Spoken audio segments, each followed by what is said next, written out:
Hello students.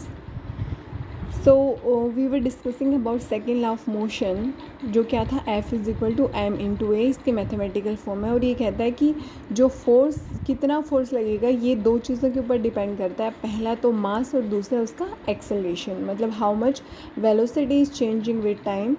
ठीक है, तो इसके हमने अलग अलग एग्जाम्पल्स भी पढ़े थे कहाँ हम इस चीज़ को ऑब्ज़र्व करते हैं। अब देखते हैं कुछ इसके न्यूमेरिकल्स करके देखते हैं। ठीक है, तो जो हमारा फर्स्ट एनसीईआरटी बुक में जो दिया हुआ न्यूमेरिकल है दैट इज़ एग्जांपल नंबर 9.1। ये क्या कहता है कि constant force acts on an object of mass 5 kilogram. तो मैंने आपको बताया था जो भी गिवन है हम उसको साथ साथ लिखते जाएंगे।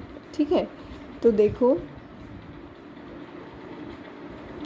सबसे पहले दिया हुआ है मास, ठीक है, और इसके ऊपर एक कांस्टेंट फोर्स लग रहा है for a duration of 2 second. Duration of 2 second का मतलब टाइम कितना दे रखा है आपका 2 सेकेंड। ठीक है, it increases the object's velocity from 3 metre per second to 7 metre per second. ये ऑब्जेक्ट की वेलोसिटी को चेंज करता है कितने से कितने तक, 3 मीटर पर सेकेंड। ठीक है, तो इसका मतलब इनिशियल वेलोसिटी को हम यू से रिप्रेजेंट करते हैं। ठीक है, या फिर क्या हो जाएगी इनिशियल वेलोसिटी। ठीक है, फाइनल वेलोसिटी को वी से रिप्रेजेंट करते हैं, ऑलरेडी हैव नोन इट, काफ़ी बार आ चुका है। तो ये कितनी देर की 7 मीटर पर सेकेंड। क्या बोल रहे हैं, find the magnitude of the applied force. आगे भी है but let's first find out the magnitude of force. तो एफ हमें फाइंड आउट करना है। ठीक है, अब हम second law of motion by second law of motion क्या कहता है, सेकेंड लॉ ऑफ मोशन अभी मैंने आपको बताया था एफ इज इक्वल टू क्या होता है मास इंटू एक्सेलेरेशन। एक्सेलेरेशन में ऑलरेडी नो, एक्सेलेरेशन की वैल्यू क्या होती है वी माइनस यू अपॉन में टी। मैं ये वाली वैल्यू क्यों यूज़ कर रही हूँ क्योंकि यहाँ पर वी यू और टी की वैल्यू दी हुई है। अगर यहाँ पर आपकी सिर्फ इन चीज़ों के बजाय एक्सेलेरेशन दिया हुआ होता तो हम सीधा ये वाला फॉर्मूला इस्तेमाल कर चुके होते। ठीक है, तो देखो अभी हमें क्या करना पड़ेगा, एक ही ये वाली वैल्यू पुट करनी पड़ेगी इसके अंदर। तो क्या हो जाएगा वी माइनस यू अपॉन में टी। ठीक है, ऑलरेडी हमने यूनिट्स देख चुके हैं, सारे की सारे ऐसा यूनिट्स में है ही, तो हमें कोई चेंज नहीं करना है। सब वैल्यूज़ हम फटाफट पुट करते हैं। एम की वैल्यू कितनी हो जाएगी 5 इंटू वी की वैल्यू क्या है 7 माइनस 3 अपॉन में टाइम की वैल्यू 2 है। ठीक है, तो कितना हो जाएगा ये 7 में से 3 कितना आ जाएगा, और ये आपको पता है कि फोर्स है उसकी ऐसा यूनिट क्या होती है न्यूटन। ठीक है, तो ये हमारा आ गया फोर्स कितना होगा 10 न्यूटन का। नेक्स्ट क्या बोल रहे हैं, now if the force was applied for a duration of 5 seconds what would be the final velocity of the object। अगर ये क्या कह रहा है कि अगर यही फोर्स कितने टाइम के लिए लगा हुआ होता, मैं इसको कैपिटल टी से रिप्रेजेंट कर रही हूँ इस बार टाइम को, कितने 5 सेकेंड के लिए। तो बोल रहा है कि फाइनल वेलोसिटी क्या होती है, मतलब वी की वैल्यू क्या होती। ठीक है, तो इसी फॉर्मूले में हम क्या करेंगे, वी को इधर ले आएंगे और एफ़ को हम उधर भेज देंगे। तो देखो एफ़ इज़ इक्वल टू क्या होता है, आप सिंपल ऐसे कर लो F is equal to m into में ए, तो ए की वैल्यू क्या हो जाएगी एफ बाई एम। ठीक है, अब देखो ए क्या है हमारा वी माइनस यू अपॉन में T is equal to F into M. T को उधर भेजेंगे। ठीक है, तो ये यहाँ से आके इधर डिवाइड में था, इधर आके मल्टीप्लाई में हो जाएगा, और ये माइनस यू है उधर जाके ये क्या हो जाएगा प्लस में यू। तो इसको मैं पूरे को कैसे लिख सकती हूँ,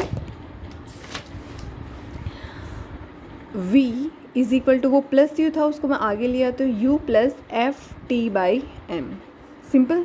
ठीक है, अब हमने क्योंकि फॉर्मूले को जो है सिंप्लीफाइड कर लिया है, अब हम इनकी वैल्यूज पुट कर देंगे। u हमारी इनिशियल वेलोसिटी क्या थी 3 प्लस f की वैल्यू हमने 10 न्यूटन निकाली थी, टाइम इस बार 5 दिया हुआ है, ये इस बार स्मॉल t की वैल्यू क्या है 5 सेकेंड, और m की वैल्यू हमारे पास गिवन है कितनी 5। ठीक है, तो ये देखो इससे ये कट जाएगा, कितना आ जाएगा 3 प्लस 10 मतलब कि 13, और वेलोसिटी की वैल्यू क्या हो जाएगी मीटर, यूनिट्स क्या हो जाएगी मीटर पर सेकेंड। ठीक है, नेक्स्ट क्वेश्चन हम करते हैं, which would require a greater force. किस में ज़्यादा फोर्स की ज़रूरत पड़ेगी, accelerating a 2 kilogram mass at 5 metre per second square और a 4 kilogram mass at 2 metre per second square. बोला कि किस में हमें ज़्यादा फोर्स की ज़रूरत पड़ेगी, मास दे रखा है एक्सेलरेशन दे रखा है, तो कोई बात नहीं हम दोनों केसेस में निकाल कर देख लेते हैं। ठीक है, तो दिस इज़ एग्ज़ाम्पल नंबर 9.2, और अभी हम देखते हैं, हम केसेस बना लेते हैं, केस फर्स्ट और केस सेकंड। ठीक है, हमें फोर्स F1 निकालना है इसके अंदर और F2 निकालना है इसके अंदर। पूछ रहे हैं ना कि दोनों F1 ज़्यादा होगा या F2 ज़्यादा होगा, ठीक है। ओके, और क्या दिया हुआ है हमारे पास? एक्सेलेरेशन। ए की वैल्यू कितनी दे रखी है? 5 मीटर पर सेकंड स्क्वायर, ठीक है। और एम की वैल्यू यहाँ पर कितनी दे रखी है? 2 किलोग्राम। क्योंकि हमने केस बना रखे हैं तो हम इसको M1 और A1 से रिप्रेजेंट कर लेते हैं, यहाँ पर इनको हम ऐसे रिप्रेजेंट कर लेते हैं। दूसरे केस में acceleration is 2 metre per second square and mass is 4 kilogram, ठीक है। तो निकालते हैं we know by second law of motion, ठीक है, by second law of motion क्या हो जाएगा? F is equal to m into a होता है, ठीक है। तो F1 is equal to M1 into A1 कितना हो जाएगा? 2 इंटू 5 कितना हो जाएगा? 10 न्यूटन। और सेम वे कितना हो जाएगा? F2 is equal to M2 into A2, तो M2 की वैल्यू 4 है और इसकी वैल्यू 2 है, कितना हो जाएगा? 8 न्यूटन, ठीक है। तो आप इजीली देख सकते हो F1 is greater than F2, क्योंकि 10 Newton is greater than 8 Newton ना। तो इसका मतलब क्या हो जाएगा? इस केस में हमें फोर्स की ज़्यादा रिक्वायरमेंट होगी, ठीक है। नेक्स्ट देखिए, a motor car is moving with the velocity of 108 kilometre per hour and it takes 4 second to stop after the brakes are applied. एक मोटर कार है जो कि किस वेलोसिटी से जा रही है? वेलोसिटी किस वेलोसिटी से जा रही है? देखो ये क्या कर रहा है कि इतनी वेलोसिटी इसने दे रखी है, लेकिन ये क्या करती हैं? ब्रेक अप्लाई करते हैं। और आपको पता है ब्रेक अप्लाई करने के बाद इसकी फाइनल वेलोसिटी कितनी हो जाएगी? 0। तो इसका मतलब ये क्या है? इनिशियल वेलोसिटी, ठीक है। तो initial velocity 108 kilometre per hour, लेकिन हमें पता है कि the SI unit of velocity is metre per second, so we have to change the units, ठीक है। तो 1 किलोमीटर में कितने मीटर होते हैं? 1000, और कितने ये हो जाएगा? 3600 सेकेंड, ठीक है। इसे हम सोल्व करेंगे, कितनी आ जाएगी इसकी वैल्यू? 30 मीटर पर सेकेंड, ठीक है। ये से कटेगा 3, हो गया। फाइनल वेलोसिटी ब्रेक अप्लाई करने के बाद फाइनल वेलोसिटी ऑब्वियसली 0 हो जाएगी, ठीक है।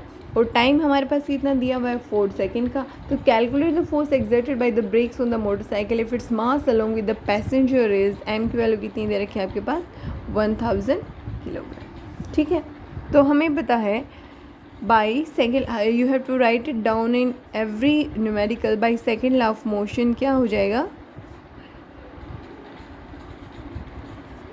F is equal to m into a की वैल्यू डायरेक्ट नहीं दी हुई है, कोई बात नहीं, जैसे दी है हम वैसे ही लेकर चलते हैं। क्या हो जाएगा? V माइनस यू अपॉन में T, ठीक है। वैल्यू सपोर्ट करेंगे, M की वैल्यू 1000, V की वैल्यू 0, माइनस U की वैल्यू 30 अपॉन में T की वैल्यू कितनी है? 4, ठीक है। कितना हो जाएगा? 1000 इंटू 30 अपॉन में 4, ठीक है। सोल्व करेंगे 215, इधर से कितना आ जाएगा? 500, और ये वैल्यू कितनी आ जाएगी?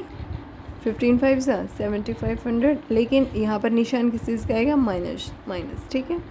तो F की वैल्यू कितनी आ गई आपके पास? 7500 न्यूटन। अब ये नेगेटिव साइन क्यों आया है? क्योंकि कार जा रही है इधर, ठीक है। Suppose this is a car जा रही है इधर। जब हमने ब्रेक अप्लाई किए हैं तो जो फोर्स है उसकी डायरेक्शन क्या होगी? अपोजिट, तभी तो अपोजिट डायरेक्शन में लगेगा, तभी तो ये स्टॉप हो पाएगा, ठीक है। तो इस वजह से नेगेटिव साइन है, क्योंकि brakes are applied in the opposite direction of motorcycle's motion, ठीक है। नेक्स्ट जो एग्जाम्पल्स हैं वो हम करते हैं नेक्स्ट वीडियो में।